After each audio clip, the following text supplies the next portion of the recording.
As I experience more of what life has to offer, I realize the outcomes of my life, and especially in my business, are in direct correlation with the standards that I hold for myself and my business. And I thought it might be useful to make this podcast because my understanding of the standards necessary to get where I want to go in business continue to evolve. And the thing is, the higher our standards, the more those around us will try and magnetize our standards back to the norm. And my realizations have helped me grow, and I'm going to share them here with you in the event that they help you too. My name is Ryan Rice. I'm a full-time real estate investor. We did 7 figures last year, and I share this stuff with the hopes that it helps you make some more money. I want to start by reading Jeff Bezos' last letter to his shareholders.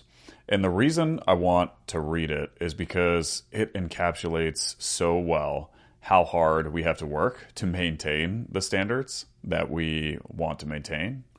So I'll start here and then we'll dive deeper. Here is the start of the letter. Differentiation is survival and the universe wants you to be typical. This is my last annual shareholder letter as the CEO of Amazon. And I have one last thing of utmost importance I feel compelled to teach. I hope all Amazonians take it to heart. Here is a passage from Richard Dawkins' extraordinary book, The Blind Watchmaker. It's about a basic fact of biology. And here is a excerpt from that book. Staving off death is a thing that you have to work at. Left to itself, and that is what it is when it dies, the body tends to revert to a state of equilibrium with its environment. If you measure some quantities such as the temperature, the acidity, the water content, or the electrical potential in a living body, you'll typically find that is markedly different from the corresponding measure in the surroundings. Our bodies, for instance, are usually hotter than our surroundings, and in cold climates, they have to work hard to maintain the differential. When we die, the work stops. The temperature differential starts to disappear, and we end up the same temperature as our surroundings. Not all animals work so hard to avoid coming into equilibrium with their surrounding temperature, but all animals do some comparable work. For instance, in a dry country, animals and plants work to maintain the fluid content of their cells, work against a natural tendency for water to flow from them into the dry outside world. If they fail, they die.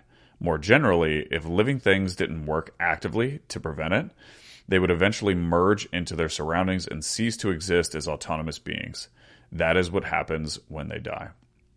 Now, this is Bezos. While the passage is not intended as a metaphor, it's nevertheless a fantastic one and very relevant to Amazon. I would argue that it's relevant to all companies and all institutions in each of our individual lives, too. In what ways does the world pull at you in an attempt to make you normal? How much work does it take to maintain your distinctiveness, to keep alive the thing or things that make you special? I know a happily married couple who have a running joke in their relationship. Not infrequently, the husband looks at the wife with faux distress and says to her, "Can't you just be normal?" They both smile and laugh, and of course the deep truth is that her distinctiveness is something that he loves about her. But at the same time, it's also true that things would often be easier, take less energy, if we were a little more normal. This phenomenon happens at all scale levels. Democracies are not normal. Tyranny is the historical norm. If we stop doing all the continuous hard work that is needed to maintain our distinctiveness in that regard, we would quickly come into equilibrium with tyranny. We all know that distinctiveness, originality, is valuable. We're all taught to, quote, be yourself. What I'm really asking you to do is to embrace and be realistic about how much energy it takes to maintain that distinctiveness. The world wants you to be typical. In 1,000 ways, it pulls at you. Don't let it happen. You have to pay a price for your distinctiveness, and it's worth it. The fairy tale version of, quote, be yourself is that all the pain stops as soon as you allow your distinctiveness to shine. That version is misleading. Being yourself is worth it, but don't expect it to be easy or free. You have to put energy into it continuously. The world will always try to make Amazon more typical. To bring us into equilibrium with our environment, it will take continuous effort, but we can and must be better than that. Now, I generally love that passage. And the reason I love it is because society is always pulling at us to not be who we really want to be. There's always this outside expectation. And the reason why I think that lesson ties into standards is because if you're listening to this and you've ever had a standard that's so high that people think is abnormal, then you know what it feels like to be magnetized or to attempt it to be pulled down from your standard so that the people you are holding to that high standard feel more normal. Because if your standards are lower, then the people around you whose standards are also lower, they're not going to feel bad for not having a standard that's equivalent to yours. And the reason that resonates with me so well is because I have a vivid moment from my previous world, my previous career, where I remember it very vividly, where exactly this occurred. And I want to share this with you because I think had I read that shareholder letter, had I been exposed to how important it is to be resistant to the outside world trying to bring you back to average, then I think I could have acted on that. But this experience, this moment that I'm about to tell you that I went through, it actually changed my behavior. And it changed my behavior in a way that I now perceive as negative, and I'll tell you why. A lot of you know my previous world, I used to work for Target. And I was always on this path of more development and do more. And I had the opportunity one time to go visit stores with like higher level leadership. And the way that we would travel to these stores is on a private jet. And the territory that we covered was all over, the state of Virginia, North Carolina, all the way up to like towards DC. And in order for us to visit important stores, we'd have to fly around and we'd visit like 5 stores. So part of what Target would do is to develop younger leaders is put them in a program, and that leader would get to fly. I think there was like 2 or 3 of us. We got to fly on a jet, and we'd be with some higher level leadership. And so not only would we get exposure, but we would get experience of going to visit these stores, communicating with teams at a higher level, et cetera, et cetera. And so I had the opportunity to do this. I think I was in my early to mid 20s. And I remember being super excited about it. I remember I went and bought really nice khaki pants. This was back when Target required you to wear khakis. A really nice shirt. I bought like super nice shoes. I was going to look good. I prepared. I studied each of the stores that we were visiting. I mean, I made it a big deal. And I remember thinking, okay, this is a big opportunity for me. I am going to make sure that I capitalize on it. And that meant I was going to speak up when I had the opportunity. I was going to take advantage of FaceTime with upper level leadership. I was going to help teach the stores that we were visiting some of the things that were helping me in my business. And long story short, I was ready. So we went on this visit. I went on the plane. I thought it actually went really well. And at the end of the day, or actually it might have been the next day, I got a call from my boss. And I got feedback that I was a little, quote, too intense. And I was so intense that I came across intimidating to the other peers that I was with. And the reason why I think this story is relevant to standards is because what I decided to do, instead of bettering my skill set of how I communicated, what were the words that I used, how could I be just as effective but simply come across less intimidating, I chose to try to completely dial back my leadership style. And instead of being the, quote, intense leader that many knew me as, I tried to completely remove a sense of intensity and lead more from the best word that's coming to mind right now, lead more from the sense of care. And in so doing, what happened as a result of me attempting to change my leadership style is I lowered my standard. And I did so because I thought it would make me more like the peers who were on that jet with me, which was the reason I got the feedback in the first place. And I think that story ties so well in to Bezos' letter.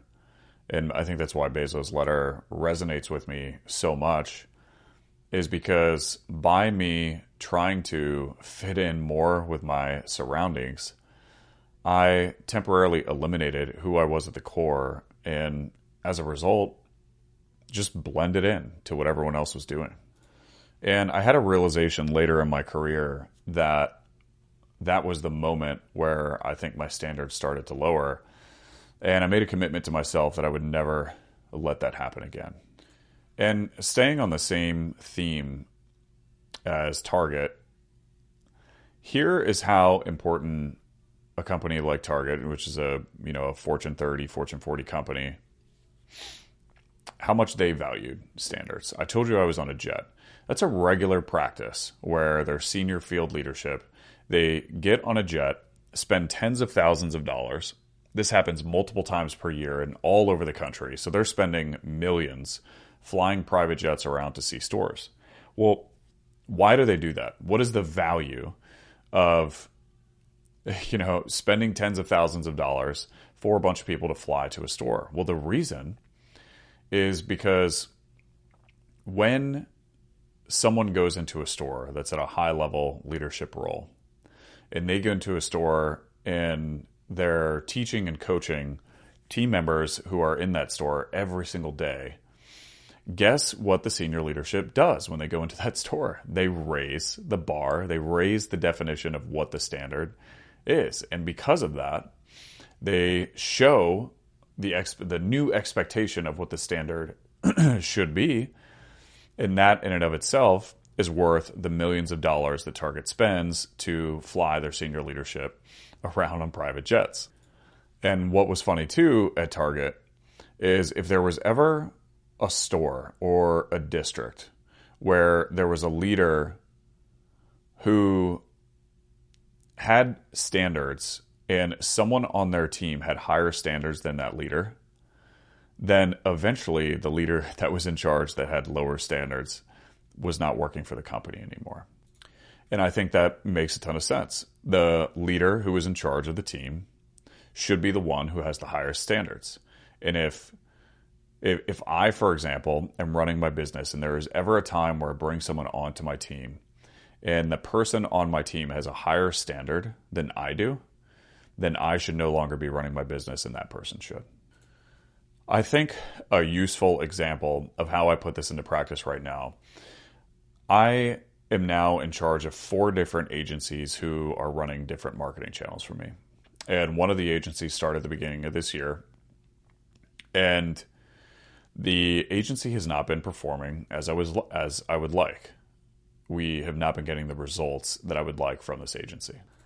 And so a few months ago, I set the expectation with this agency that, hey, I would like to meet every single week to talk about performance, and so that I can better understand what's going on until the results get to a point where we don't need to do that anymore.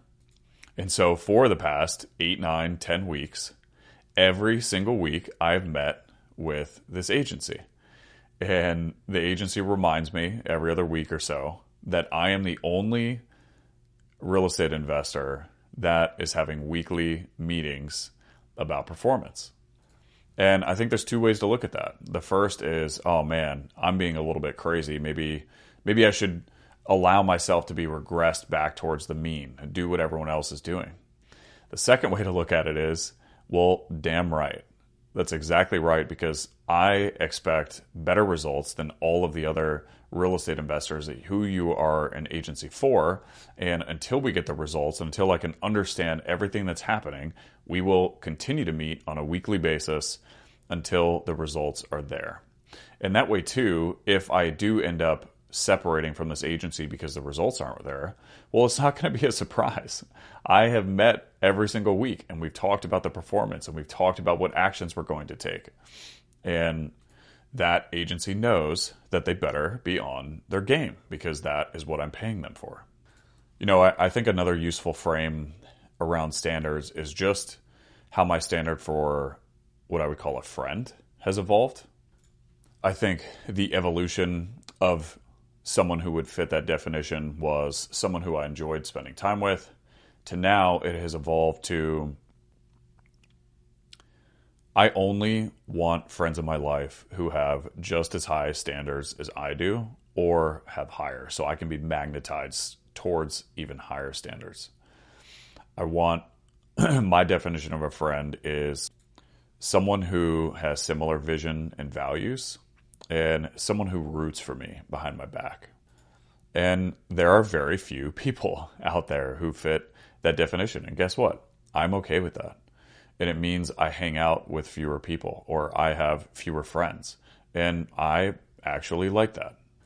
And I think from a business perspective, you can also associate the similar concept with things like masterminds. The reason why I have found so much value in masterminds or being around other people who are ahead of me in business, and I'm paying lots of money to be in these groups, is I'm put around people who have higher standards than me, and that's why they're achieving more. And so the way that I'm constantly raising my standard is I'm putting myself in those rooms. And here's the thing. You might say, well, Ryan, I don't know how to put myself in a room with the person who I want to be. Well, the benefit of social media nowadays is the access that you can get to literally anyone. You can watch content from someone whom you admire and just say, okay, how can I apply those principles from that individual in my life? And in so doing, you can raise your standard as easy as it is to watch content.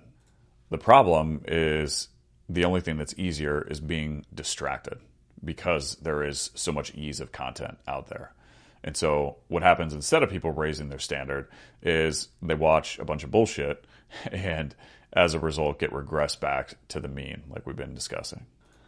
So I wanted to share this today because I wanted my learning around the time where I allowed myself to regress to the mean to hopefully benefit you, and hopefully benefit you in a way that if you ever feel that or sense that, or you're around someone who you feel is trying to pull you down, and the reality is that they're doing that so that they can feel better about themselves because you holding yourself to such a high standard makes them feel bad. I hope that story genuinely is enough to where it gives you the resistance that you need to not accept that regression. And so if you're listening and you're asking yourself, well, how do I constantly raise my standard? Put yourself in rooms with people who are doing more.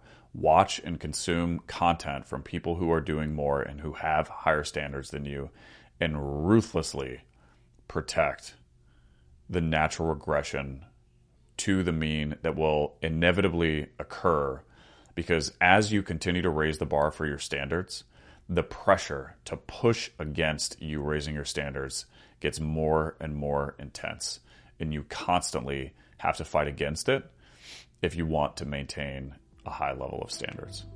So I hope that was useful to you. If it was, would mean a lot if you shared it. That, as you know, is the one way that this podcast grows, and it continues to do so as a result of you sharing it. So I appreciate you doing that. Share it on your Instagram, send it to a friend, and I appreciate y'all.